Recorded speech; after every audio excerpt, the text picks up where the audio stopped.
자, 지금부터 6주 강의를 시작하도록 그렇게 하겠습니다. 오늘은 슬라이드 136번부터 시작을 하도록 하죠. 지난번에 전자기력을 배우는데 전자기력, 자장 속에 전류가 흐르게 되면 전자기력이 나타나는데 그 전자기력의 방향을 결정하는 법칙을 뭐라고 그랬지? 프레밍의 왼손 법칙이다. 전자력이다 했죠? 그림도 있었지 않습니까? 그럼 전자기력의 응용은 어떻게 되느냐? 이제 전자기력은 어떻게 이제 응용이 되느냐? 그런 얘기죠. 그러면 우선 전동기라는 게 전기 모터입니다. 그럼 전동기 이용이 되고 또 전류계 전압계도 이용이 되고 또 스피커는 뭐라고 그랬어요? 스피커는 전류를 갖다가 진동으로 바꿔주는 장치라고 그랬죠. 이런 것이 전부 전자기력을 이용한 것이다 해서 지난번에 마지막에 슬라이드 136번을 영상으로 띄워가지고 봤습니다. 그럼 오늘 슬라이드 137번을 한번 보도록 하죠. 여기다가 N극을 갖다 놓고 여기다가 S극을 이렇게 갖다 놨죠. 그리고 철사를 이렇게 돌려가지고 이렇게 전류를 흘려줍니다. 이렇게 전류를 흘려주게 되면 요 부분, 여기가 지금 A라고 그랬고 B라고 그랬고 여길 C라고 그랬고 여길 D라고 그랬죠. 그럼 요 A 부분의 요 철사는 어느 쪽으로 힘을 받고 또 요 BC 부분은 어느 쪽으로 힘을 받고 그 다음에 요 CD 부분은 어느 쪽으로 힘을 받는가 그랬죠. 그때 지난 시간에 전자기력 구하는 공식이 BIL sin 세타라는 공식을 얘기했는데 이때요 세타라고 하는 것은 뭐야? 자장과 전류가 요 사이, 이 자장과 전류가 만드는 요 각이 바로 뭐냐면 세타가 됩니다. 요것과 자장과 전류가 만드는 각이 요 세타가 되는 거야. 그래서 자장과 전류가 나란할 때는 자장이 이렇게 걸려 있는데 전류가 이렇게 가든지 아니면 이렇게 반대로 흐를 때는 요 이루는 각이 요 경우에는 이 자장과 전류가 이루는 각이 0도가 됩니다. 사인 0도가 얼마죠? 0이고요. 또 요것과 요것하고 요 반대 방향이잖아. 이럴 때는 이루는 각이 180도가 되는 것이죠. 그럼 사인 180도도 역시 얼마죠? 0이죠. 그럼 이걸 함께 우린 뭐라고 말하느냐? 전류가 자장과 나란할 때는 전자기력은 나타나지 않는다. 이렇게 되는 거예요. 그럼 전류와 자장이 어떤 각을 이룰 때 전자기력이 나타나게 되어 있다. 그런 얘기입니다. 그래서 자장과 이 전류가 이게 나란한 거 아니야? 이것도 나란하잖아. 나란한 전자기력이 안 나타난 겁니다. 그래서 지금 이 부분을 보게 되면 지금 전류가 일로 흐르는데 자장이 어느 방향으로 형성되느냐면 자장은 이 방향으로 형성되잖아. 이렇게. 자장이 이쪽으로 형성되죠. 이렇게. 이게 지금 연결된 건데 이렇게. N극에서 S극을 향하지 않습니까? 이 자석에 의한 자장은 왼쪽에서 오른쪽을 향하죠. 그런데 이 부분을 보면 요거 전류 방향과 자장의 방향이 어떻습니까? 나란하지. 따라서 요 BC가 받는 전자기력은 없다. 그런 얘기죠. 그런데 이 부분은 어떻게 되느냐? 자장이 오른쪽으로 걸려 있는데 전류가 아래에서 위로 흐르지 않아요. 이렇게. 그러면 전류와 자장이 이루는 각이 몇 도죠? 90도니까 이것은 전자기력이 나타나는데 그때 그 전자기력의 방향을 알아내는 법칙이 프레밍의 왼손 법칙이다 그 말이야. 그래서 왼손을 갖다 맞춰줘야 돼요. 그럼 전류가 위로 흐르는데 자장이 방향이 어떻게 됐죠? 전류는 맞았는데 자장이 반대가 됐잖아요. 그럼 하나는 맞고 하나가 맞으면 현재 가리키는 엄지의 반대쪽이라고 했잖아요. 이게 만약에 자장이 이렇게 오게 되면 엄지가 전류가 위로 이렇게 되면 이 엄지손가락에 들어가게 되거든요. 그래서 손을 꺾지 말고 자연스럽게 자 전류가 이거 잘못됐네. 전류가 위로 흐르고 선생님이 잘못했어요. 전류가 위로 흐르고 자장이 어떻게 됩니까? 전류가 위로 흐르고 자장이 이쪽이 있죠. 그러면 엄지는 들어가죠. 그래서 요 AB 부분의 요 철사는 전자기력이 들어가는 방향으로 힘을 받는다. 그래서 이 기호가 들어가는 기호입니다.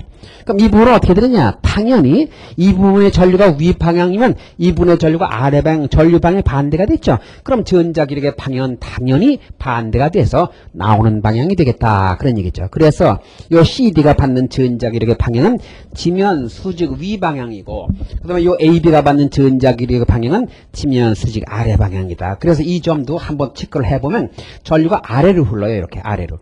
아래로 흐르는데 자장이 이쪽이잖아요. 그럼 엄지가 나오잖아요. 그렇죠? 이렇게 나오잖아. 그래서 나오는 방향이 된다. 그런 얘기지. 그런데 이 부분이 분명히 들어가는 전자기력이라면 전류 방향이 반대일 땐 자장은 같은 방향인데 전류 방향이 반대일 땐 당연히 전자기력이 이것에 반대가 돼서 나오는 방향이 될 것은 당연하지 않느냐. 그런 얘기죠. 그래서 답은 AB는 나오는 방향. 잘못했네. 들어가는 방향. 그 다음에 BC는 뭐죠? 0. 그 다음에 CD는 나오는 방향이 되겠네요. 이렇게. 전류가 아래인데 이렇게 되니까 나오는 방향. 알겠죠? 그래서 이건 들어가는 방향. 이건 0. 이건 나오는 방향이 됩니다. 해답이 좀 잘못됐나 한번 봅시다.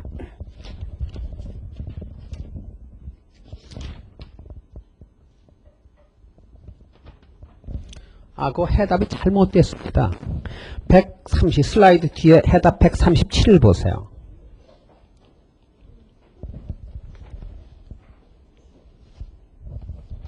틀림없죠? 전류가 이쪽이고 자장이 이렇게 되면 들어가죠. 네, 저 뒤에 해답지가 잘못됐습니다. 네, 그러니까 맨 뒤에 해답지 보면 슬라이드 131에 AB가 요게 나오는 방향이 아니라 들어가는 방향입니다. 그리고 네, BC는 0이고요. 그 다음에 CD는 네, 나오는 방향입니다. 그 해답이 잘못되었습니다. 미안합니다. 네, 내가 답지를 수정해서 네, 그 첨부 파일 올리겠습니다. 그러면 모타가 바로 그러니까 철사를 이렇게 자석 중에 철사를 감고 전류를 흘려주게 되면 요것은 앞쪽으로 힘을 받고 이건 들어가는 방향으로 힘을 받으니까 이것이 이렇게 돌게 되는 거예요. 이것이 바로 전기 모타의 원리다 그 말이죠. 그래서 전기 모타가 어떻게 돌아가는가 하는 것을 네, 영상을 가지고 한번 보도록 그렇게 하겠습니다.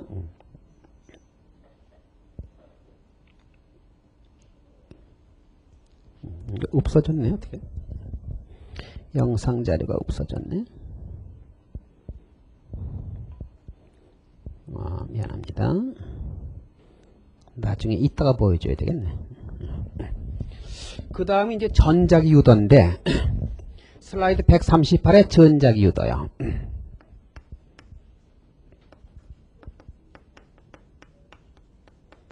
이것은 파라데이라고 하는 사람이 여기다가 이렇게 코일을 감았어요. 이렇게. 그리고 여기다 이렇게 N극을 이렇게 갖다 놨다고 그럽시다. 물론 S극은 이쪽에 있죠. 그럼 자력선이 N극에서 이렇게 나오지 않습니까? 이렇게. 그럼 자력선이 N극에서 나와서 S극으로 들어가거든요. 그래서 이 바깥에서 보았을 때는 N극에서 나와서 S로 들어가고 이 자석 속에서는 S에서 N극을 향하는 거예요. 자력선이 이렇게. 그럼 그런데 이걸 갖다 이렇게 접근을 시켜봤어요. 이렇게 접근을 시켰더니 이쪽이 무슨 극이 되느냐 하면 이 자석을 이리로 접근시키면 이 코일 속을 지나가는 자력선의 수가 증가할까요? 감소할까요? 이게 멀리 있을 때는 이 코일 속을 지나가는 자력선이 적겠지. 근데 접근하니까 이 속을 지나가는 자력선이 증가해 감소해? 증가하지. 증가하면 그걸 싫어하는 성질이 있다는 거야. 그럼 이쪽으로 자력선이 증가하니까 감소시키려고 반대 방향의 자력선을 이 코일이 만들어내더라는 거예요. 응? 물론 회로를 이렇게 만들어줘야 되겠죠. 이렇게. 그러면 이쪽으로 자력선을 만들어내면 이 방향으로 자력선이 나오니까 이 전자석에서 자력선이 나오는 쪽이 N극이잖아요. 그래서 이 자석을 이렇게 접근시켰더니 이쪽이 N극이 되는 방향으로 전류가 흐르더라는 거예요. 그래서 반대로 이걸 또 멀리 가져가 봤단 말이야. 그럼 이 자석을 멀리 가져가면 요 속을 지나가는 자력선의 수가 증가합니까? 감소합니까? 감소하지. 그럼 또 보충해주는 방향? 이쪽으로 지나가던 자력선이 감소하니까 보충해주는 방향의 자력선이 만들어지더라는 거예요. 그러면 이쪽이 자력선 이쪽에 나오게 되니까 그럴 때 이쪽이 N극이 된다는 것이죠. 그럼 이쪽이 N극이 되었다는 것은 이쪽이 무슨 극이 되었다는 거야? S극이 돼서 잡더라는 것이죠. 그러니까 오면 밀고 가면 잡아. N극이 오면 여기 N극이 돼서 반발하는데 N극이 가면 이쪽이 무슨 극이 돼? S극이 돼서 잡더라는 거야. 오면 밀고 가면 잡아. 이것을 누구의 법칙이라고 하느냐? 이 속을 지나가는 자력선의 변화를 방해하는 방향으로 전기가 생긴다. 지금 이쪽이 N극이 되고 무슨 N극이 되었다고 하는 것은 여기 전류가 흘렀다는 얘기고, 여기 전류가 흐르려면 이것이 뭐가 돼야 돼? 전지가 돼야 되죠. 전지. 전기에서 전기가 흘러나오지 않습니까? 그래서 코일 근처에 코일을 감아놓고 요 속을 지나가는 자력선을 변화시켜주면 이 코일이 전지가 되더라는 거예요. 이렇게 전지가 되더라는 거예요. 이렇게. 전기가 만들어지더라는 거예요. 그러니까 발전기, 이 전자기 유도의 원리는 무엇을 설명하는 법칙이냐 이렇게도 나와요. 그럼 발전기, 전기 만들어내는 게 발전기 아니야. 그래서 이것은 전자기 유도는 발전기의 원리를 설명하는 법칙이 되는 것이에요. 그런데 이 속을 지나가는 자력선이 증가하면 감소하는 방향으로, 감소하면 보충해주는 방향으로 전기가 만들어진다. 이것을 렌츠의 법칙이라고 말해요. 렌츠의 법칙이요. 이 렌츠의 법칙이 시험에 곧잘 나와요. 어떻게 나오느냐, 이렇게요. 여기다 지금 이렇게 코일을 감아놓고요. 이렇게 코일이죠. 이렇게. 물론 회로를 이렇게 만들었죠. 이제 전류가 흐르도록 이렇게 만들어 놓은 거예요. 이거 끊어지면 안 흐르니까. 그런 다음에 요 S극을 멀리 가져가면 여기 요 코일에 흐르는 전류가 이렇게 흐르냐 아니면 이렇게 흐르냐, 이게 시험에 나온단 말이에요. 그럼 요 전류와 요 전류의 방향은 반대가 되죠. 알겠어? 이게 시험에 나온단 말이에요. 그래서 요 렌츠의 법칙이 시험에 잘 나오는데, 뭐 증가하면 감소하는 방향으로, 감소하면 보충해주는 방향으로 하면 좀 헷갈린단 말이에요. 그래서 이것은 법칙이기 때문에, 전자기유도의 법칙이기 때문에 이런 문제를 해결할 수만 있으면 돼요. 그럼 이런 문제를 해결하기 위해서 학생들에게 이걸 어떻게 기억시켜야 될까? 내 나름대로 기억 방법을 생각해 봤단 말이에요. 우선 첫째, 이 코일을 가만히 보세요. 동글동글 생긴 모양이 어떻게 생겼어? 간지럽게 생겼지. 그래서 아무래도 이 코일이 부드럽지 않아요? 여성적이라 이 말이에요. 여성적. 그래서 남학생 아닌 사람들을 닮은 것 같아. 남학생 아닌 사람들이라고 했더니 또 할머니인가요? 그러지 말고. 예. 그 여학생들의 마음속에는 이런 게 있대. 난 잘 몰라. 보세요. N극이 오니까 여기 무슨 극이 됐어? N극이 돼서 반발했잖아요. 또 N극이 가니까 여기 무슨 극이 됐어? S극이 돼서 잡았잖아요. 그러니까 오면 밀고 가면 잡잖아요. 이따 나가다가 그 마음에 든 여학생에게 한번 물어보세요. 차나 한잔 하실까요? 이렇게 접근했죠. 그랬더니 그 여학생이 나도 그러고 싶어서 그래 쫓아가니? 추해 보여. 그냥 얼굴 붉히고 이제 집으로 뛰어야죠. 도망가야죠. 그리고 집에 가서 어떤 생각을 하게 되죠? 네. 좀 미련이 남죠? 따라가 볼 걸 그랬나? 이게 사람 마음이잖아요. 그러니까 그런 기분을 가져주라면. 오면 밀고 가면 잡는다. 이렇게. 응? 그래서 여기 와보자. 여기 S극이 도망갔어. 그럼 이쪽이 무슨 극이 돼야 돼? S극? 아니 가는 사람을 발길로 차서 보내니 S극이 되면 반발한다는 얘기 아니야. 가면 잡아야지. 잡으려면 여기 무슨 극이 돼야 돼? N극이 돼야 하고, 여기 N극이 되려면 오른손으로 잡아야지. 이제 엄지가 N극 이렇게 잡아야지. 이렇게. 이거 지난번에 솔레노이드한 자장 했잖아. 그럼 이렇게 전류가 흘러야 되니까 이렇게 전류가 흘러야 이쪽에 N극이 되니까 전류는 1번처럼 흐른다. 이렇게 대답하면 된다 그 말이야. 단 최경식 선생님의 뭐 밀고 땡기기 법칙 그러지 말고 누구의 법칙이라고 기억하면서 렌츠의 법칙이라고 기억하면서. 알겠지? 오면 밀고 가면 잡는 거야. 그럼 다시 한번 봐. S극이 오면 여기 무슨 극이 돼? S극. 알겠지? N극이 가면 S극. N극이 오면 N극. 알겠지? 그러면 여기 N극이 되고 S극이 되었다는 것은 여기 전류가 흘러야 되거든. 그럼 전류가 흘렀다는 얘기는 무슨 얘기야? 이것이 뭐가 되었다? 전지가 되었다 이 말이야. 전기가 만들어졌다는 얘기죠. 이게 바로 전자기 유도다 그런 얘기야. 그런데 다시 한번. 이게 두랭이처럼 천천히 오지 않아. 이게 천천히 접근하면 요 속을 지나가는 자력선이 서서히 변화하겠지. 그럼 서서히 변화하면 막는 작용이 어때? 서서히 일어나서 전기가 많이 안 생긴단 말이야. 그런데 이게 말이야 변한 게 아니라 확 도망갔어. 확! 굉장히 빨리 도망갔어. 그럼 이 속을 지나가는 자력선이 급격히 변화하니까 많은 전기가 만들어진다 이 말이야. 응? 빠른 속도로 뛰어나가면 맨발로 뛰어나가야 될 거 아닙니까? 뛰어나가서 잡아야 될 거 아닙니까? 그래서 이것이 전지가 되는데 그때 요 전지를 갖다 뭐라고, 이 전지의 전압을, 여기 전기가 만들어져요.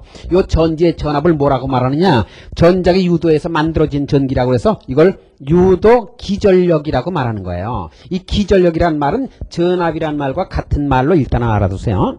그때 유도 기전력은 어떤 식으로 주어지느냐? 유도 전압, 요 E라는 걸 써주셨습니다. 이것은 요 속을 지나가는 자력선의 변화율에 비례하더라는 거예요.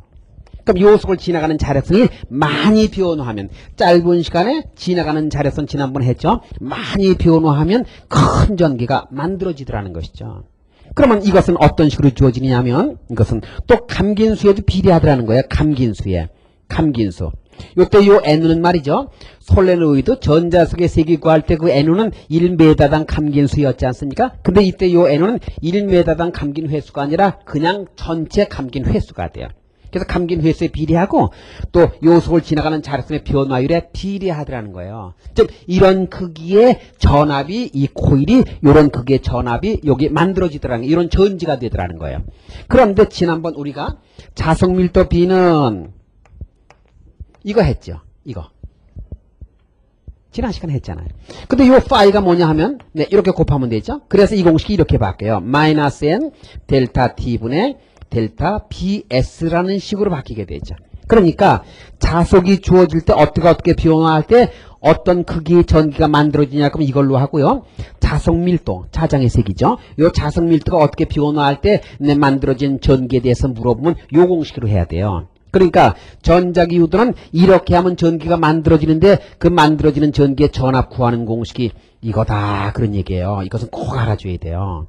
응? 이렇게. 그러면 정말, 그래서 거기 지금 공식이 나와 있지 않습니까? 그러면 정말 코일 속을 지나가는 자장을 변화시켜주면 정말 전기가 만들어집니까? 궁금하죠? 그렇지? 궁금할 거 아니에요.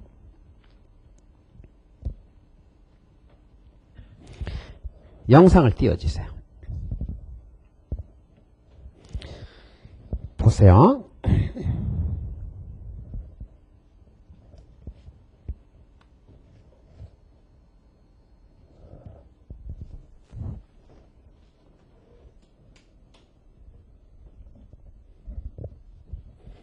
이게 코일이잖아요. 그러니까 코일을 감은 거예요. 위에는 그 실이에요. 전지에 연결된 게 아니에요. 근데 자석을 가져와 봅니다. 보세요.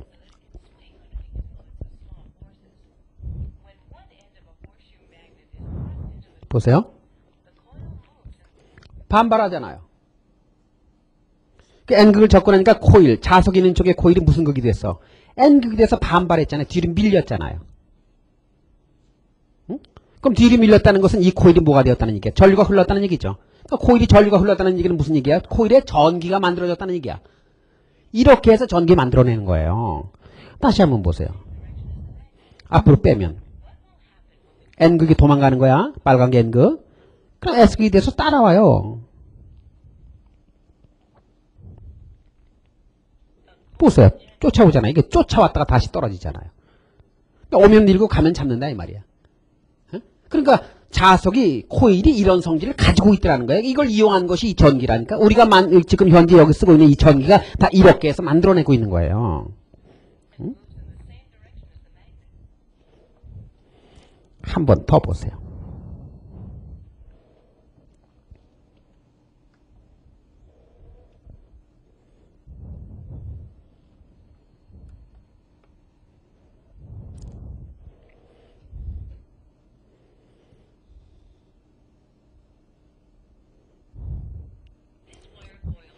지금 이 화살표가 있는 코일에는요, 교류가 흐르는 거예요. 전기가 왔다 갔다 하는.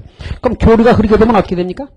자석의 위가 N극이 되었다, S극이 되었다, N극이 되었다, S극이 되었다 이렇게 막 변화하는 거예요. 알겠어? 교류.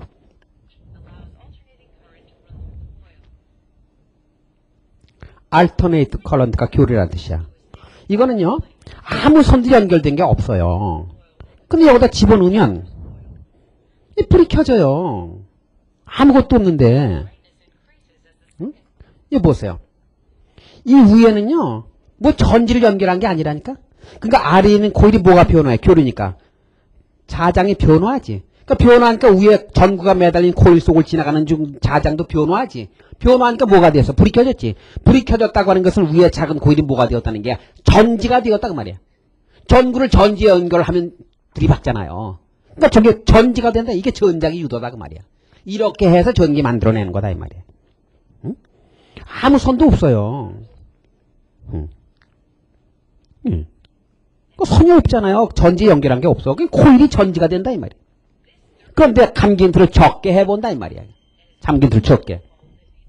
잠깐만요.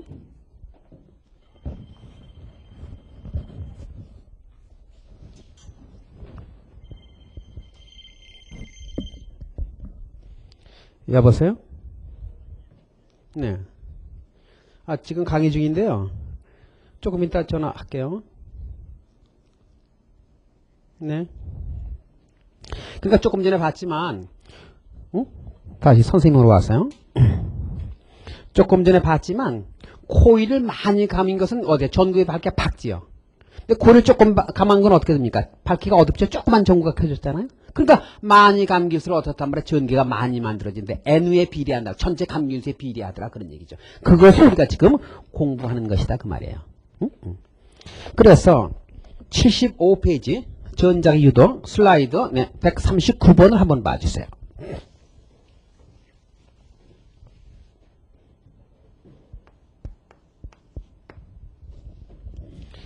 지금 여기 이렇게 코일이 이렇게 감겨 있어요. 이렇게요. 여기 이렇게 N극을 여기다 이제 놓고서 이렇게 접근을 시키는 거예요. 이렇게. 근데 여기 저항이 이렇게 연결되어 있다고 그랬어요. 저항이 연결되어 있는데 여기가 A고 여기가 B라고 그랬어요. 이렇게. 여기 P고 Q죠. 이렇게. 근데 문제가 뭐냐 하면은 자석을 코일에 접근시키면 저항 아래는 어느 방향의 전류가 흐를까 그랬어요. 그럼 이렇게 접근을 시키면 여기에는 어느 A에서 B로 흐르냐 B에서 A로 흐르냐 하는 걸 물었잖아요. 그러면 간단해. N극이 접근하면 이쪽이 무슨 극이 된다고? N극이 오니까 무슨 극이 돼야 돼? 그래, N극이 돼서 반발해야 된다니까. 이게 N극이 되는 거야. 그럼 여기 N극이 되려면 자, 오른손으로 해야죠. 프레밍의 왼손 법칙만 왼손은 그 전부 오른손으로 해야 돼요. 그러면 이렇게 잡아야 되잖아. 이렇게 잡아야 되잖아. 저 뒤에서 앞쪽으로 넘어오잖아. 전류가 이렇게 흐르는 거예요. 그럼 이렇게 흐르잖아요. 그러니까 이렇게 흐르니까 이렇게 흐르게 되죠. 따라서 1번은 뭐예요? A에서 B로 전류가 흐른다. 이게 답이 되는 거예요. 그럼 여기 봐요. 여기 전류가 나오고 일로 들어갔죠? 그래서 안 그랬어? 그러면 이게 뭐가 돼? 전지가 된다니까. 전지가 되는데 이렇게 전지가 되는 거예요. 여기서 전류가 나오지? 전류가 나오는 쪽이 플러스거든. 이 코일이 전지가 된다. 그 전지가 돼서 아까 어떻게 돼서 불이 켜졌잖아요. 그게 전자기 유도야. 왜 그러냐고? 모르니까 법칙이죠. 두 번째, 자석을 코일에서 멀리하면 저항 아래는 어느 전류가 흐를까? 그럼 접근할 때와 멀리할 때는 분명히 이걸 접근할 때는 여기 N극이 되는데 이 N극이 멀어질 때는 여기 S극이 되니까 전류는 당연히 반대로 흐르겠죠. 이걸 멀리하면 이때는 이쪽이 N극이 되거든요. 이쪽이 N극이 되면 전류가 이렇게 흘러야 되니까 반대로 흐르니까 그때 2번은 B에서 A로 전류가 흐른다가 답이 되지 않겠습니까? 다음 세 번째. 자석이 움직이지 않고 정지해 있을 때 전류는 어느 방향으로 흐르겠는가? 이거 움직이지 않고 가만히 정지하고 있어. 그럼 이 속을 지나가는 자력들의 변화가 있어 없어? 없지요. 그러니까 여기에 만들어진 전기의 이 전압은 이렇게도 좋고, 아까 있잖아. 마이너스 N 델타 T분의 델타 파이라고 했는데 이게 변화야. 변화가 없단 말이야. 이게 0이란 말이야. 그러니까 안 생기지. 따라서 변화가 없으면 전기가 안 만들어지니까 3번은 0이 전류가 흐르지 않는다가 답이 되는 것이죠. 그러니까 그러니까 이거 봐. 많이 지나간다고 해서 전기가 생기는 것이 아니라 변화가 있을 때 전기가 만들어진다. 그런 얘기예요. 넘어갔어. 이런 거 시험에 잘 나오는 거예요. 슬라이드 140을 보게 되면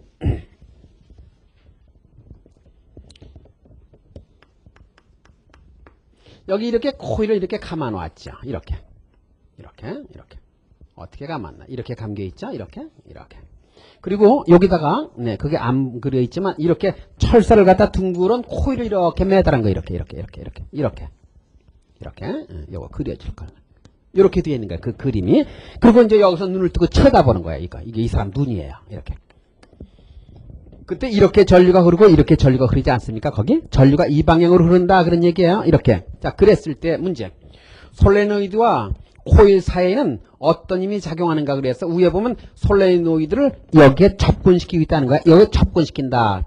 이 코일이란 말하고 솔레노이드라고 하는 말은요. 이 대개 영어에서는 코일은요, 요 한 번 감긴 것을 코일이라고 그러고요, 여러 번 감긴 것을 솔레노이드라고 합니다. 그러니까 우리는 이것도 코일이고 이것도 코일이라고 하잖아요. 근데 미국에서는 용어가 이게 코일이고 이것은 솔레노이드. 여러 번 감긴 것. 그럼 이것을 이렇게 접근시킨다고 그랬어요? 그럼 보세요. 전류가 이렇게 흐르니까 저 뒤에서 앞쪽으로 넘어오니까 이쪽이 무슨 극이 되죠? N극이 되죠. N극. 이렇게 엄지가 오른쪽으로 가지 않습니까? 엄지가 가리키는 쪽이 N극이잖아요. 그런데 이것을 접근시킨다고 그랬어? 그럼 N극이 접근하면 이쪽이 무슨 극이 돼야 돼? N극이 돼서 반발해야지. 그럼 여기 N극이 되려면 어떻게 흘러야 돼? 이렇게 흘러야지. 이렇게 흘러야 된다. 그런 얘기죠. 이렇게 흘러야 여기 N극이 되죠. 이 코일이 한 번 감겨 있어도 이게 전자석이 되는 겁니다. 그런데 다만 그 전자석의 세기가 약할 뿐이죠. 그럼 여기서 봤을 때 보자. 여기서 봤을 때 어떻게 흘러? 이렇게 흐르니까 이렇게 흐르는 방향이 무슨 방향이야? 시계 방향이죠. 따라서 시계 방향으로 전류가 흐른다가 답이 됩니다. 그래서 원운동할 때 그 방향은 시계 방향이다. 반시계 방향으로 대답하면 됩니다.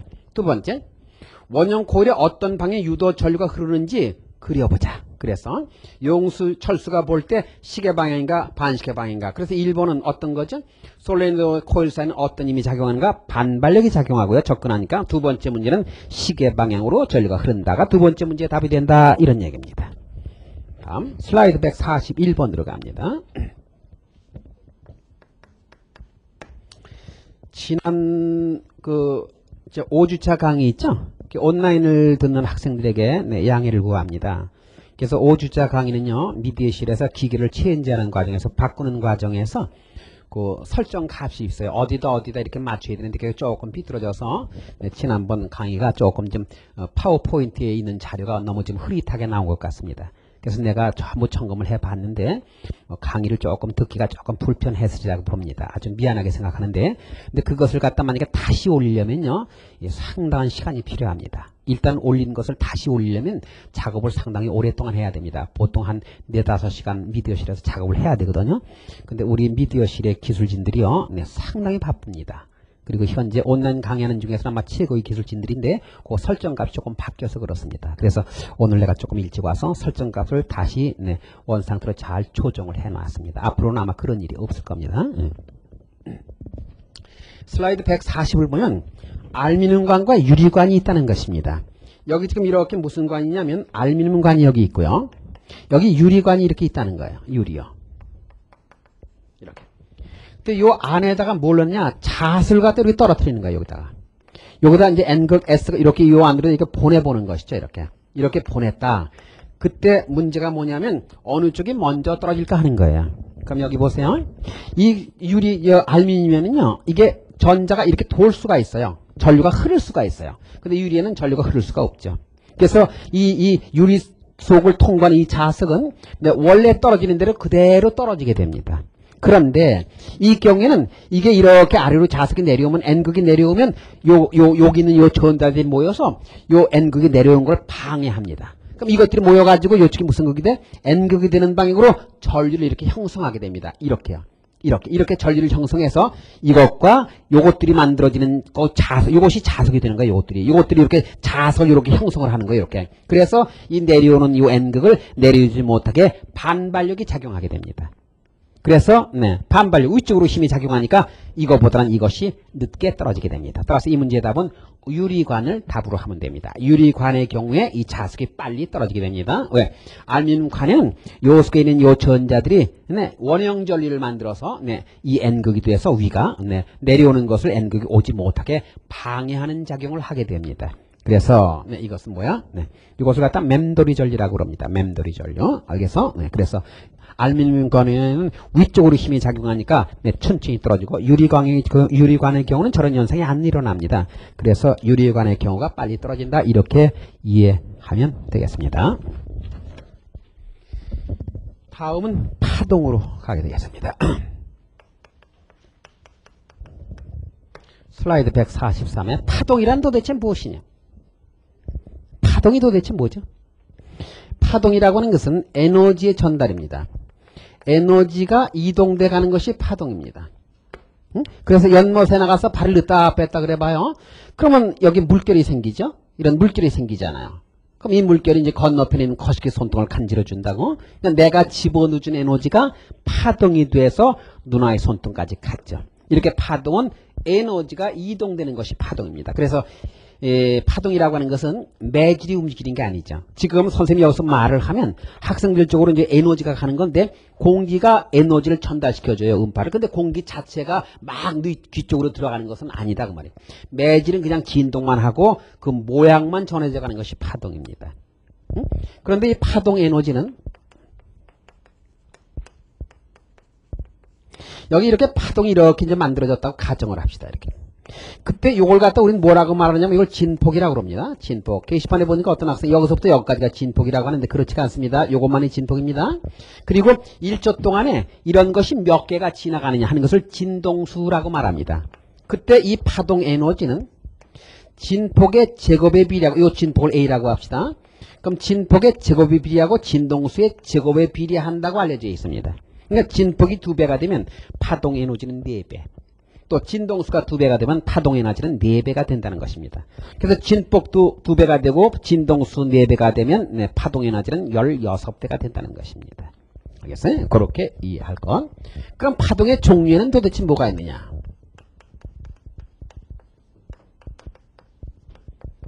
종파와 횡파라는 것이 있습니다. 횡파는 뭐냐면 매질, 파동을 전달시켜주는 물질을 매질이라고 하는데 매질의 진동 방향과 파동의 진행 방향이 이렇게 90도인 파동을 갖다 우리는 횡파라고 말합니다. 그런데 매질의 진동 방향과 파동이 움직이는 방향이 이렇게 같은 파동을 우리는 종파라고 말합니다. 종파, 즉 밧줄을 벽에다 갖다 메고서 흔들었어요. 그럼 밧줄은 상하로 움직이면서 파동은 옆으로 가죠. 이게 바로 횡파입니다. 횡파. 그런데 내가 여기서 학생들에게 말을 하지 않습니까? 말을 하면 공기가 이렇게 진동하는 게 이렇게 진동하면서 음파는 그 방향으로 퍼져가게 되죠. 그래서 여기는 이렇게 매질이 이쪽에 움직여 이렇게. 그럼 여기서 매질이 여기는 소한 부분이 되고 밀한 부분이 되고 소한 부분, 밀한 부분 이렇게 매질이 움직인다는 것이죠. 공기가 예를 들어서 음파의 경우 이게 몰리면 밀한 부분이 되고요. 네. 바깥쪽으로 가버리면 이거 소한 부분이 되는 거예요. 이런 부분이 형성되면서 파동이 전해져 가는 것이 종파라고 하는 것이죠. 그래서 내가 이렇게 서가지고 만약에 횡대로 서라 그러면 보는 방향에 대해서 90도로 늘어서지 않습니까? 그런데 종대로 서라 그러면 앞으로 나란히를 하죠. 막 그런 걸 생각하면 되죠. 그럼 종파에는 어떤 것이 있고 횡파에는 어떤 것이 있느냐? 모든 빛이 횡파입니다. 또 모든 전자파요. 또 지진파에서 S파라는 게 있습니다. S파가 횡파입니다. 그런데 소리요, 음파요. 또 초음파요. 또 지진파에서 P파라는 게 있습니다. 이것이 바로 뭐냐? 이제 종파인데, 요 P파는, 요 S파는 액체 내부를 통과할 수 없는 파라고 하는 것을 아마 지학에서 배웠을 겁니다. P파는 액체를 통과할 수가 있지만 이것은 액체를 통과할 수가 있는데 이것은 통과할 수가 없습니다. P파는. 초음파라는 게 뭐냐면 우리 귀로 들을 수 있는 그 음파의 진동수가 몇 사이클이냐면 16사이클에서부터 2만 사이클까지 우리는 들을 수가 있습니다. 16사이클 아주 처음이죠. 그래서 소프라노가 아무리 높은 음을 소리 내도 2000사이클이 안 됩니다. 이걸 갖다 가청주파수라고 합니다. 가청주파수가 들을 수 있는 주파수란 말이죠. 그런데 2만 사이클 이상 되는 음파는 우리 귀에 안 들립니다. 그걸 초음파라고 합니다. 근데 2만 사이클 이상 되는 음파는, 이 초음파는 뭐가 잘 듣느냐? 대개 동물들이 잘 듣습니다. 동물들, 개가 지나가는데 야, 너 어디가? 그럼 못 알아듣죠? 그러나 휘파람 소리, 바람 소리, 휘파람을 불지 않더라도 바람 소리를 냅니다. 휙! 이렇게 바람 소리를 내면 개는 민감하게 반응합니다. 왜? 휙! 하는 바람 소리에 초음파가 섞여 있어서 그렇습니다. 또 개가 지나가는데 또 휙 해가지고 또 물려가지고 또 너 때문에 또 물렸다고 그러지 말고. 알겠어? 네, 그런 것이죠. 강의 끝내고 나가는데 한 학생이 졸졸 쫓아오면서 선생님 전 이상해요. 그래. 왜? 그랬더니 초음파가 들린대요. 그래서 너는 아마 그 동물성이 강한가 보다. 그 초음파가 어떻게 들리냐 그랬더니 늘 귀에서 윙 하는 소리가 들린대. 그래서 그건 고혈압 보니까 병원에 가보라고 그랬어요. 네, 초음파는 우리께 안 들리게 되어 있습니다. 그러니까 요 가청주파수의 범위를 벗어난 요 2만 사이클 이상 되는 음파를 우린 초음파라고 한다. 그런 얘기죠. 그러면 묻겠습니다. 이쪽으로 와서.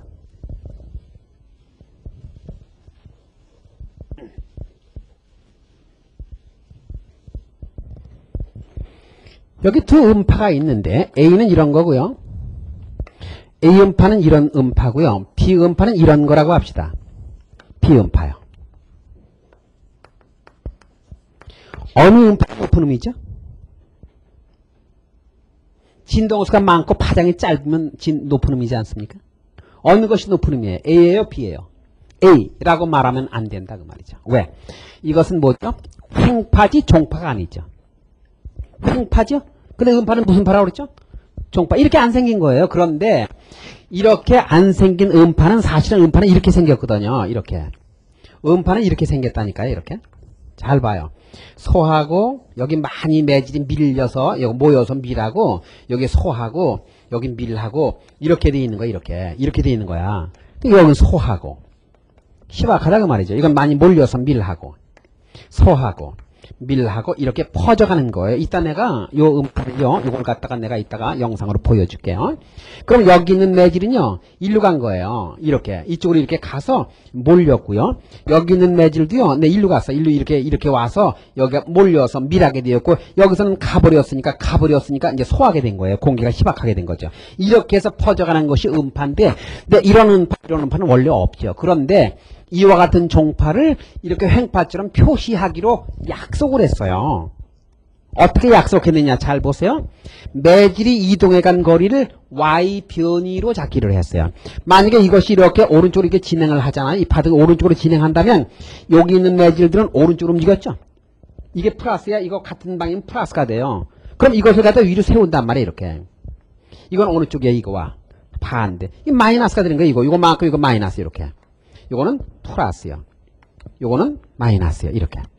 따라서 네, 여기는 뭐가 될까요? 이렇게 움직이지 않았죠? 여기는 움직이지 않았잖아요. 양쪽에서 밀고 들어오든지 양쪽에서 끌면 네, 요 점들은 움직이지 않는 점이 되잖아요. 요 점들은 요 점이 마디가 돼요. 그래서 네, 이런 파동이 만들어지게 되죠. 이렇게. 따라서 잘 보세요. 이와 이 배경에 깔려있는 이와 같은 종파를 이렇게 빨간 분필로 표시하는 횡파처럼 표시하기로 약속을 했다 이 말이에요. 그렇게 하기로. 실제로는 그렇게 안 생겼는데. 그래서 A 음파, B 음파 그래도 괜찮지. 이렇게 약속했기 때문에. 따라서 이 경우에 A 음파가 B 음파보다 진동수가 많고 파장이 짧으니까 A가 B보다 높은 음이다. 이제 이래도 된다 이 말이야. 그런데 문제가 나오는데 어떻게 나오느냐면 이렇게 나온다. 다음은 종파를 횡파로 표시한 그림이다. 요점이 밀한 부분이냐 소한 부분이냐 이러고 나온다면 그러면 이제 선생님이 이걸 설명을 해 주었으니까 자 보니까 어떻게 씁니까? 아 여기 아니야 요거 아니야 여기가 여기 아니야 여기 똑같잖아요 그림이 요 부분의 그림하고 이것이 똑같잖아요. 그러니까 아 요점은 어떻다 밀하다 이렇게 대답하면 안 된다 그 말이에요. 이렇게 응? 보세요. 파동이 이렇게 진행한다고 그랬죠. 이게 플러스 아닙니까?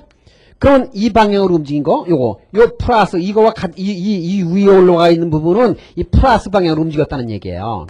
근데 요 아래, 요것에 아래 내려간 부분은 이것에 마이너스로 움직였다는 얘기예요. 플러스, 마이너스, 이렇게. 그래서 만약에 이 파동이 이쪽으로 이렇게 움직이는 파동이라고 한다면 잘 보세요. 여기 있는 매질은 이거와 같은 방향으로 움직였고요. 요거 아래 있는 쪽은 반대로 움직인 거예요. 그럼 여기는 이렇게 몰려들었으니까 여기는 분명히 밀한 부분이 되죠. 그래 안 그래? 그런데 만약 종파를 횡파로 표시한 그림이 이렇게 되어 있는데 파동이 일로 진행하는 파동이야. 이쪽으로 가는 파동이다 그 말이야. 그럴 때는 이게 플러스 아니에요? 이거와 이 파동의 진행 방향과 같은 방향으로 움직이는 게 플러스야. 이게 위가 이거와 같은 방향이라는 얘기고 이 아래 마이너스는 이거와 반대로 움직이는 거죠. 그래서 이건 양쪽으로 가버렸으니까 여긴 뭐가 되죠? 소한 부분이라고 대답해야 된다 그 말이야. 무조건 하고 소하고 밀하다 이러면 안 되고 내 파동의 진행 방향을 보고 대답해야 돼. 그래서 요 위에 있는 부분은 파동이 진행한 방향으로 화살표를 긋고 아래쪽은 반대로 그어서 갔으니까 이건 소하고 이건 진행한 방향으로 긋고 반대로 그어서 이건 몰려들었으니까 이건 밀하다 그래야 된다 이 말이야. 이것과 이건 모양이 같지만 경우에 따라서 밀할 수도 있고 경우에 따라서 소할 수도 있다는 점을 조심해 주기 바란다. 뭐 그런 얘기입니다. 알겠죠? 예, 그렇게 하면 됩니다.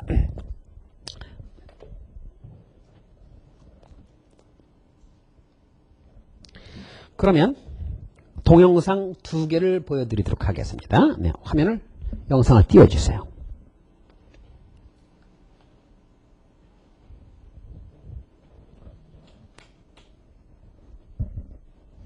이 파동이 좀 어려운 부분입니다. 보세요.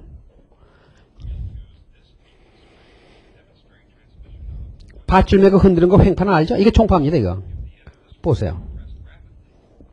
뭔가 가잖아요? 쓰기 옆으로 가지 않습니까? 보세요. 그래서 용수철이 이게 가는 방향으로 움직이잖아요. 이게 바로 무슨 파라고? 총파다, 그 말이야. 그림자 같은 게 지나가죠? 그게 미란 부분이 지나가는 거예요. 그 음파가 갈 때는 이런 식으로 간다, 그 말이야, 이렇게. 응? 이렇게 간다, 이 말이야. 응? 그 용수철 간격이 좁아졌다, 넓어졌다 하는 부분이 있잖아요. 그럼 좁아진 부분이 미란 부분이고, 넓어진 부분이 소환 부분인 거예요. 응? 그러니까 미란 부분이 그림자 같이 쏙 지나가잖아요. 이렇게 음파는 퍼져가게 되어 있다고 말이죠. 이렇게. 응? 하나 더 보세요. 그런데 우리가 하나 알아둘 것? 그럼 물어보겠어요. 음파는 소하고 미라구가 만들어져야 되죠. 그래 안 그래? 그럼 소하구가 미라구가 만들어지지 않는 곳에서는 음파가 전달될 수가 있어요, 없어요? 없지요. 그러니까 진공속을 음파는 소하고 미라구를 만들어야 되는데 소하고 미라구가 만들어지지 않으니까 음파는 진공속을 통과할 수가 있다 없다? 없습니다. 근데 횡파는 진공을 통과하지요. 빛 같은 것은 태양에서 지구로 날아올 때 태양과 지구 사이의 진공이 얼마든지 있거든요. 알겠어요? 그래서 음파는 진공을 통과하지 못하는데 네, 빛은 진공을 통과한다. 그 예를 네, 여기서 보여주겠습니다. 네, 영상 참 보세요.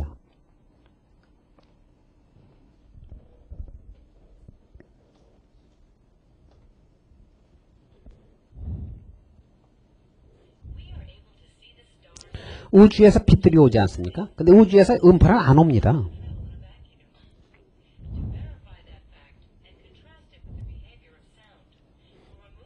저 안에서 불이 반짝반짝하는 것이 보일 겁니다. 그리고 소리도 들립니다.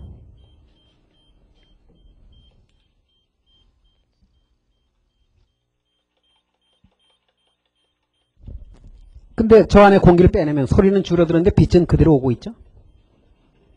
저 안을 진공으로 만든 거거든요. 소리는 안 온단 말이에요.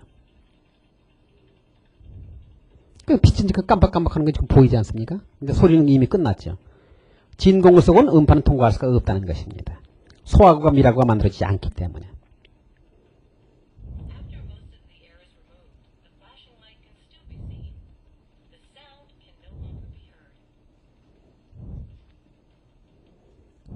근데 스톱을 시키고 저 안에 다시 공기를 집어넣어주게 되면 네, 음파가 다시 들리기 시작합니다. 보세요. The sound becomes audible.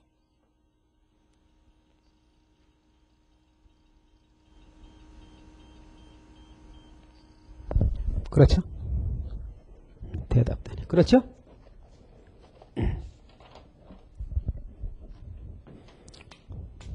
자, 칠판으로 와서. 그러니까 우주에서 외계에서 뭐가 오죠? 빛은 오는데 음파는 안 오죠?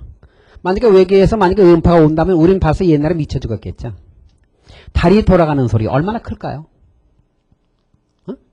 그게 진공 때문에 우리 귀에 안 들어오는 거예요. 태양에서 어떤 폭발이 일어났다. 그 소리가 우리 귀에 들어온다. 우주에서 별의별 잡소리가 다 들어올 거 아닙니까? 지구가 돌아가는 소리가 들린다. 우리 귀는요, 너무 소리가 커도 안 들리는 거예요. 응? 그러니까 우리가 사는 이 자연은요, 너무나 잘 만들어진 거예요. 만약에 외계에서 그 잡소리가 다 들어오게 되면 우린 옛날에 다 미쳐 죽었을 거예요. 아니면 저 귀가 멀었던지요. 알겠죠? 그래서 음파는 진공을 통과할 수 없다. 왜? 미라고 소하고 안 만들어지니까. 그러나 빛은 통과할 수가 있습니다. 네, 그렇게 알아두면 되겠습니다. 다음에 80페이지로 가서 슬라이드 145번을 보도록 합니다.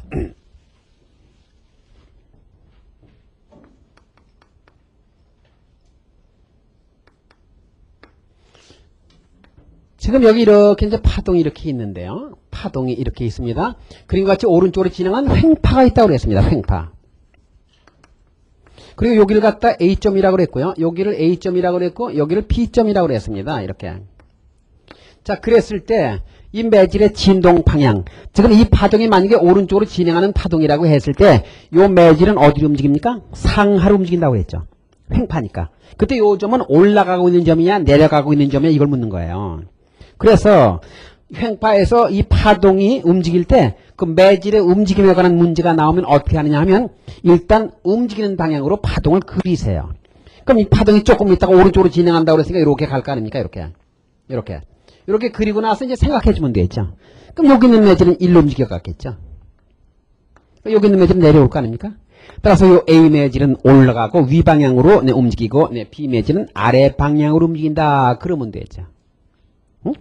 보세요. 이 부분이 위로 올라가는 근거를 얘기할게요. 여기 보세요. 파도가 칩니다. 파도가. 근데 여기를 갖다 이렇게 해놓고 여기가 이렇게 이거 내려온다고 생각하는 학생이 있어요. 이 매질이 이 파동을 타고서 미끄럼틀을 타고 내려오는 게 아닙니다. 보세요. 파도가 밀려가는데 여기 낙엽이 떨어져 있어요. 그럼 파도가 가면서 낙엽을 밀어 올리죠. 이렇게 밀어 올리지 않습니까? 파동이 움직이는 거니까. 따라서 이 부분은 올라가고 있는 중이고 이건 내려가고 있는 중이라고 해야 됩니다. 알겠죠? 그런데 만약 이 파동이 오른쪽으로 가지 않고 왼쪽으로 가는 파동이다. 지금 이렇게 돼 있는데 여기가 지금 A점이라고 그러고 여기가 B점이라고 해서 근데 파동이 일로 가고 있다. 그때 요점은 올라가는 중이냐 내려가는 중이냐 이렇게 만약에 묻잖아요. 그러면 왼쪽으로 움직이는 파동을 옆에다 이렇게 그리세요. 이렇게. 그럼 이렇게 그려야 되겠죠. 이렇게. 그렇죠? 그럼 이것은 내려가고 있는 중이고 이것은 분명히 어떻게 되죠? 내려가고 맞는가요? 내려가고 이것도 내려가고 있는 중이죠. 그렇죠? 둘 다 내려가고 있는 중이네요. 뭐 잘못 그렸나요? 이렇게 해서 이렇게. 이건 내려가고요. 네, 이것도 내려가고 있는 중이네요. 알겠습니까? 이렇게. 그러니까 파동에서 횡파에서 매질의 움직임에 관한 문제가 나오면 글로 움직이는 것을 그리고 나서 한번 수선을 그려보세요. 그럼 올라가는가 내려가는 걸 분명히 알 수가 있으리라고 봅니다. 다음 슬라이드 146번을 보세요. 다음은 횡파와 종파에 대한 설명이다. 옳지 않은 것은 공기 중에서 진행하는 소리는 횡파이다. 맞아 틀려? 공기 중에서 전파하는 소리는 종파라고 그래서 횡파라고 그랬어. 종파입니다. 이게 잘못됐고 그 다음에 나머지는 다 맞았겠죠. 전자기파는 매질을 필요로 하지 않는 파동으로 횡파이다. 맞고요. 왜? 진공을 통과하는 것은 파동을 전파시켜주는 물질을 매질이라고 하는데 진공을 통과하는 것은 매질이 없어도 가니까요. 빛도 전자파거든요. 나중에 전자파 또 나옵니다. 지진파의 S파는 횡파이며 액체 상태인 지구 내부의 핵을 통과할 수가 없습니다. P파만 통과를 합니다. 종파는 파동의 진행 방향과 매질의 진동 방향이 같은 파동으로 사인파로 나타낼 수가 있다. 아까 종파 횡파 표시법 했죠? 그게 사인파로 나타낼 수가 있는 겁니다. 실제로 그렇게 안 생겼지만 그 다음에 음파는 기체, 액체, 고체를 모두 통과할 수가 있습니다. 왜? 기체, 액체, 고체가 전부 소하고 밀하고가 만들어질 수가 있거든요. 따라서 음파는 기체, 액체, 고체를 모두 통과할 수가 있습니다. 네, 그렇게 이해할 것. 그 다음에 슬라이드 147번을 보게 되면 그림과 같이 전파원으로부터 모든 방향으로 퍼져나가는 파동을 구면파라고 한다. A, B의 위치에서 단위 면적당 통과하는 파동 에너지 비는 다음 중 어느 것일까? 그랬습니다. 자, 여기다 설명을 해보죠.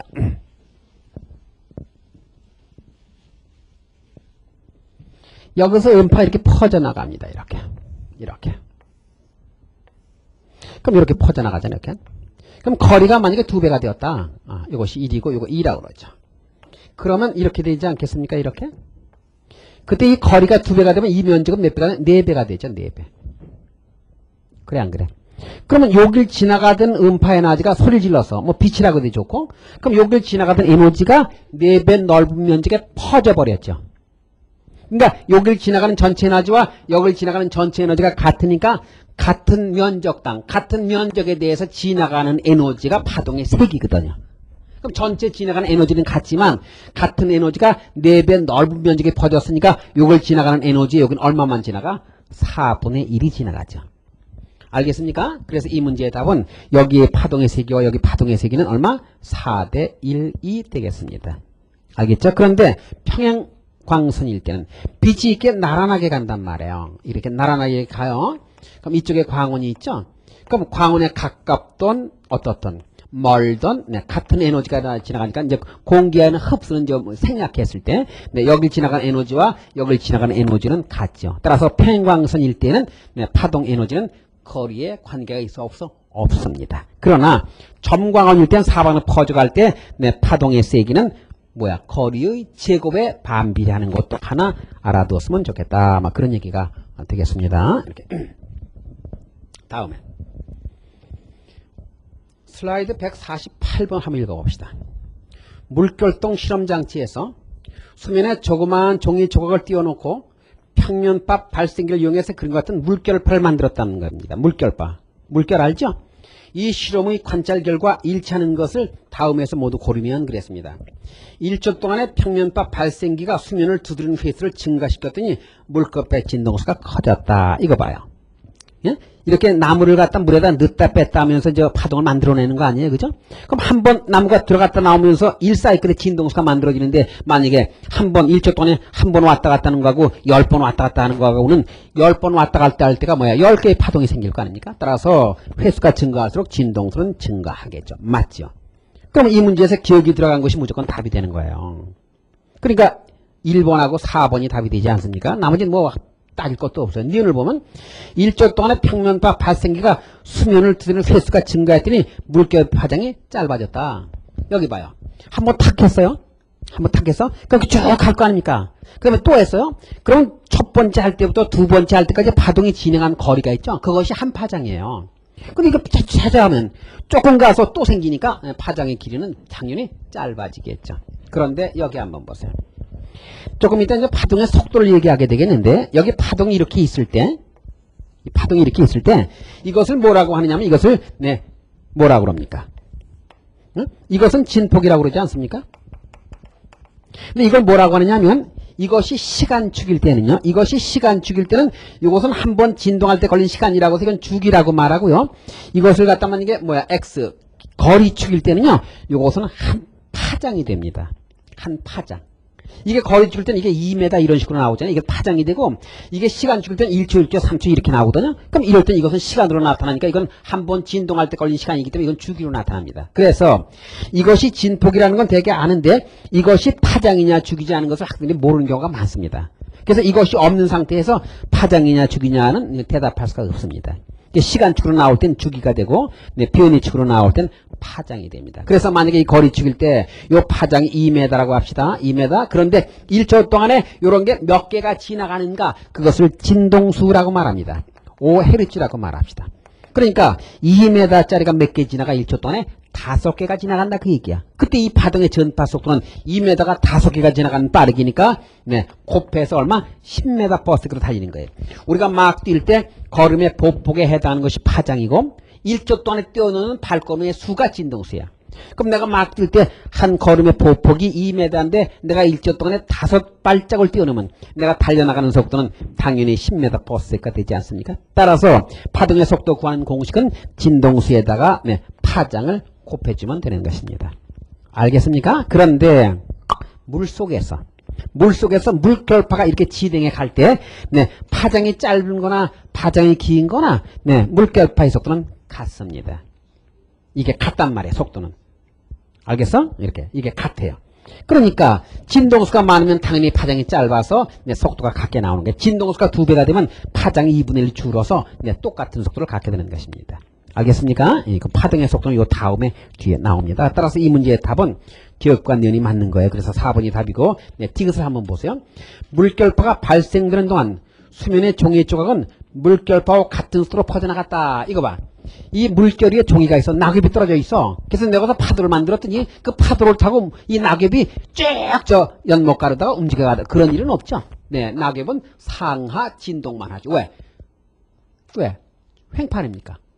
물과 함께 움직이잖아. 그러면 상하로 진동만 하지 옆으로 갈 리가 없죠. 그러니까 4번은 일어나지 않죠. 따라서 이 문제의 답은 기읍과 니은 4번이 답이 되는 것입니다. 바로 이것이 파동의 속도입니다. 요거 조금 전에 했죠. 파동의 속도. 그래서 이것이 슬라이드 149번에 나오는 파동의 속도에 관한 내용이 되겠습니다. 파동의 속도는 진동수에다가 파장 곱해준 게 되는데, 진동수와 주기는 어떤 관계 있죠? 역수의 관계 있죠. 역수. 이거 봐. 진동수가 3Hz야. 근데 주기는 얼마가 되면 3분의 1초가 되거든요. 여기 보세요. 같은 짓을 반복한 운동을 주기운동이라고 그래요. 그러니까 이거 봐. 원운동도 주기운동이에요.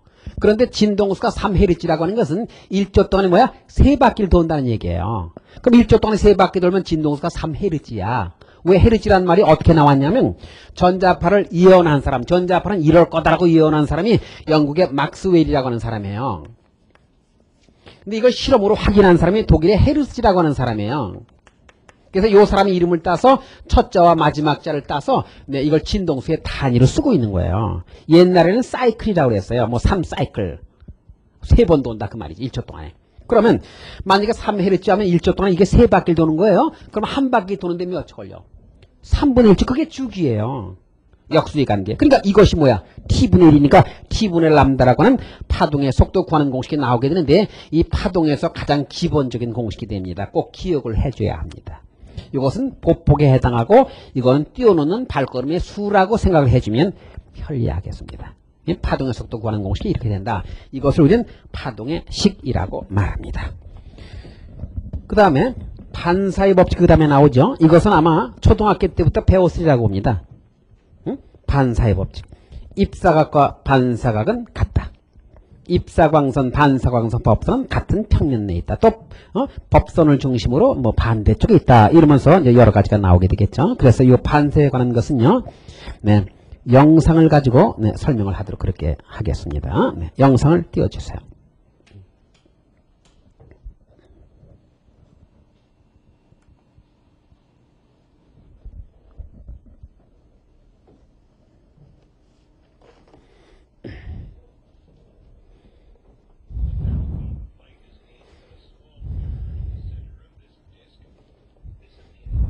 입사각과 반사각이 각계 반사가 일어나지 않습니까?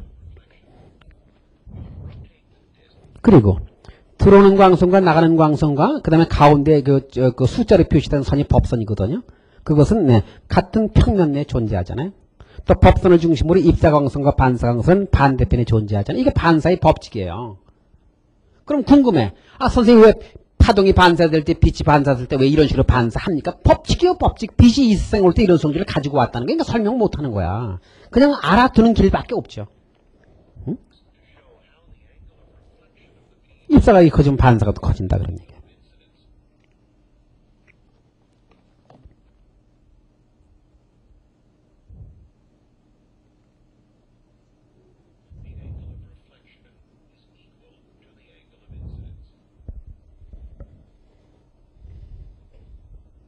이건 초등학교 때부터 하는 거예요.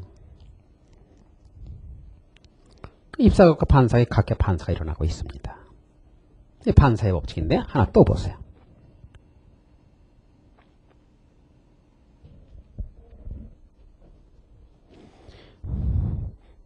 Diffuse spectral reflection. 정반사와 난반사라는 뜻입니다. 보세요. 여러 개의 빛이 나란하게 들어옵니다. 그러면 이 면이 고를 때는요. 반사광선도 나란하게 나가게 됩니다. 이것을 정반사라고 말합니다. 그렇죠? 그럼 반사광선도 나란하게 가지 않습니까? 그렇죠? 그런데 the other side 반대쪽이 종입니다. 종이. 종이면은 거울보다 어떻습니까? 네, 울퉁불퉁하죠? 네, 반사광선이 나타나지가 않지 않습니까? 거기서 그냥 흩어져 버리게 되죠. 이것을 난반사라고 말합니다. 왜 그런가? 이것이 정반사입니다. 각각의 광선, 이건 난반사입니다. 막 흐트러져 가지 않습니까?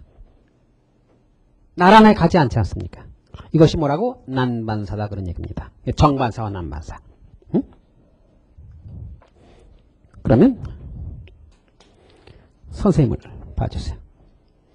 그러면 이 지우개가 이 지우개 표면에서 여기서 온 빛들이 지우개 표면에서 만약에 반사가 일어나는데 정반사가 일어나서 한쪽으로만 이게 반사돼 가잖아요. 그러면 여기서 반사된 빛이 우리 눈에 들어와야 이게 보이는 거예요. 그런데 여기서 만약에 정반사만 일어난다면 여기 있는 사람만 보이지만 다른 데서는 이건 안 보이죠. 그런데 이거 지금 어떻게 보이죠? 사방에서 보이죠? 그래 안 그래요? 그러니까 여기서 반사된 빛이 사방으로 흩어져 간다는 얘기 아닙니까? 그러면 이 물질을 사방에서 볼 수 있는 것과 관계 있는 현상은 이 지우개 표면에서 어떤 반사가 일어난다? 난반사가 일어나기 때문에 그렇다 그런 얘기죠. 알겠어요? 이 난반사와 관계된 것은 여러 가지입니다. 어? 그래서 여기 보세요.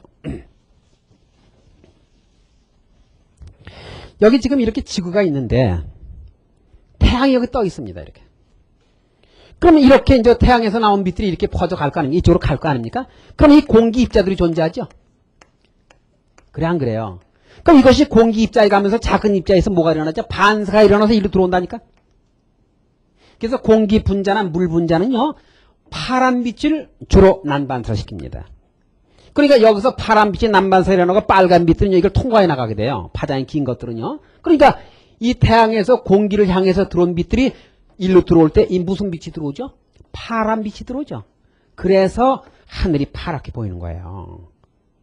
뭔지 알겠습니까? 그러면 여기서 온 빛들이 빨주노초 파란 뭐 여러 가지 색광이 오는데, 예? 여기서 파란 빛들이 흩어져 버렸으니까 여기서 보면 주로 어떤 빛들이 많이 와? 파란 빛이 흩어져 버리고 무슨 빛이 많이 와? 빨간 빛이 많이 오니까 태양을 직접 보면 붉으스름하게 보이는 거예요. 대답도 알았습니까? 예? 그런데 달에 가서 하늘을 본다. 달에는 공기가 있습니까? 없습니까? 없죠. 없으니까 그냥 가버리고 여기서 난반사가 일어나는 게 있어요? 없어요? 없으니까 달에서는 바깥으로 나가는 빛들이 지구로 들어오는 게 있어? 없어? 없지. 지구로 들어오지 않으니까 빛이 안 들어올 때 우리는 어떻게 보인다고? 검게 보이죠.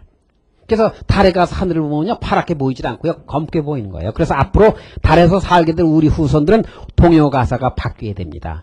까만 하늘에 별이 삼형제 이렇게. 달에 가면 파란 하늘이 아니라니까. 그래서 이 우주 사진 같은 거 찍었을 때요, 이 겉이 이 공간 처리가 지금 푸르스름하게 되어 있는 거예요. 그것은 모형 사진이에요. 모형. 실제로 찍어온 것은요, 공간이 까맣습니다. 응? 그 이해를 영상을 띄워주세요. 보여드리겠습니다.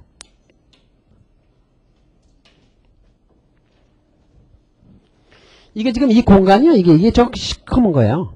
이게 컬러거든요. 이 위에 공간이요, 이게 시커먼 거예요. 저것은 달에서 지구를 본 겁니다. 참 지구가 아름답죠? 이렇게. 응? 그런데 다음을 또 보세요. 이거 보세요. 응? 그러니까 저녁 노을. 이 수평에서 이렇게 온 것은 주로 뭐가 왔죠? 집 쪽 왔죠?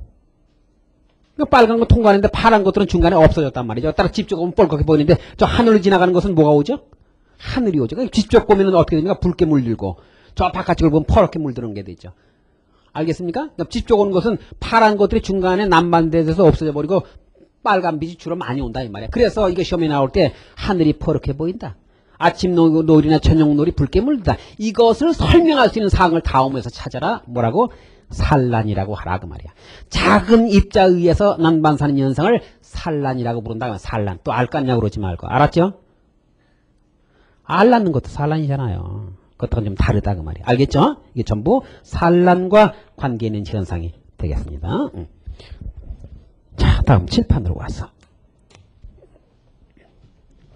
평년 거울로 들어가게 되겠습니다. 평년 거울이요. 이 평년 거울은 말이죠. 우선 2라고 하는 숫자와 어떤 관계가 있는 기분을 우선 가져주세요. 평년 거울은 2. 시험에 나온 2배. 선생님들 찍게 하네요. 아니지. 야, 무조건 평년 거울은 2배라고 알아도, 그리고 다음으로 넘어가면 그것은 개떡 같은 강의죠. 이유를 설명하겠다고 말이죠. 여기 평면 거울이 있어요. 그럼 여기다 물체를 갖다 놓으면 이 같은 위치에 상이 생깁니다. 2m 되는 위치에 이렇게 상이 생깁니다. 오늘 거울 봤죠? 그럼 거울 앞에 1m에 서 있으면 나는 거울 뒤 몇 m의 상이 보여? 1m 되는 곳에 보이지 않습니까? 그런데 이 사람이 앞으로 1m 가면 상도 1m 쫓아오죠. 그러니까 사람이 움직일 때는 이 속도와 상은 같은 속도로 움직이게 됩니다. 멀어지면 멀어지게 되겠죠. 그런데 거울을 움직였을 때 어떻게 될까 하는 거예요. 거울을 1m 끌었다 이거 1m 끌었단 말이에요. 이렇게. 그러면 거울을 끌었을 땐 요거 1m니까 1m 되는 거 여기 상이 생기게 되겠죠. 그렇죠? 따라서 거울을 1m 끌면 상은 얼마나 움직여? 2m 움직이게 되겠죠. 2배. 그래서 거울을 V라고 하는 속도로 끌면 상은 얼마의 속도로 움직인다고? 2배요. 알겠습니까?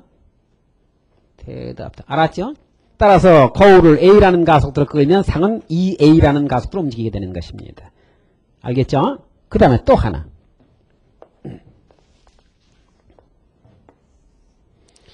여기 지금 광원을 갖다 놨어요. 빛이 이렇게 들어왔습니다. 그럼 이렇게 나갔습니다. 그럼 입사각과 반사각이 각각 이렇게 나가지 않았습니까? 그렇죠? 그렇지? 그런데 이 입사광선을 갖다가 10도 바꿔. 10도 바꾸면 반사광선도 10도가 바뀝니다. 입사광선과 반사각이 여기 같아야 되니까. 그럼 요것이 이렇게 10도 주면 요것도 10도 이렇게 준단 말이죠. 그건 알죠, 그죠? 아까 봤지 않습니까? 그런데 거울을 움직였을 때는 어떻게 될 것인가? 거울을 움직였어요, 거울을. 거울을 만약에 이렇게 세타만큼 움직였어요. 거울을 움직였어요. 그러면 이것이 법선이죠, 90도. 그럼 요 거울에 대해서 법선이니까 요것도 몇 도만큼? 90도만큼 이쪽으로 기울까요? 이쪽으로? 네, 이쪽으로 이렇게 하는 것이 학생들이 더 좋을 수도 있습니다. 네, 다시 할게요. 이렇게. 이렇게.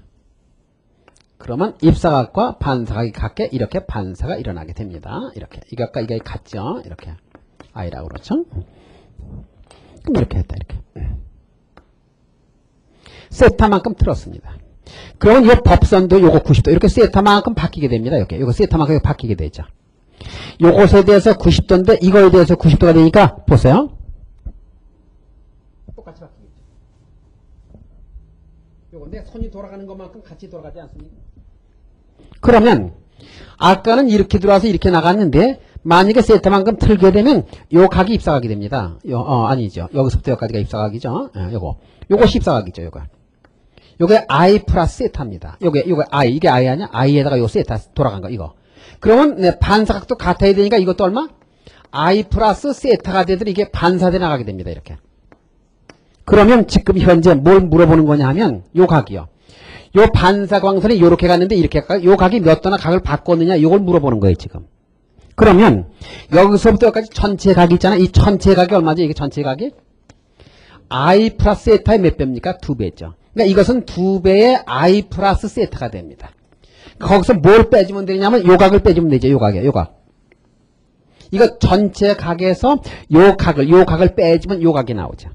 그럼 요 각이 얼마가죠? I니까 2I가 되죠. 그러니까 이 각은 얼마였어? 2배의 I 플러스 세타에서 요거 2I를 빼주면 되니까 얼마가 되죠? 2세타가 되겠죠. 따라서 거울을 세타만큼 틀면 반사광선은 2배 방향을 바꾸게 됩니다. 알겠죠? 입사각을 10도 바꾸면 반사각도 10도가 바뀝니다. 그런데 거울을 10도만큼 틀면 네, 반사광선은 20도 방향을 바꾸게 됩니다. 이와 어떤 관계가 있는 기분을 가져주면 되겠습니다.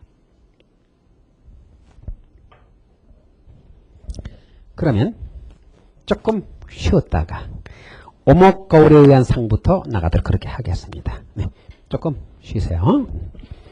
40분에 시작하도록 그렇게 하겠습니다.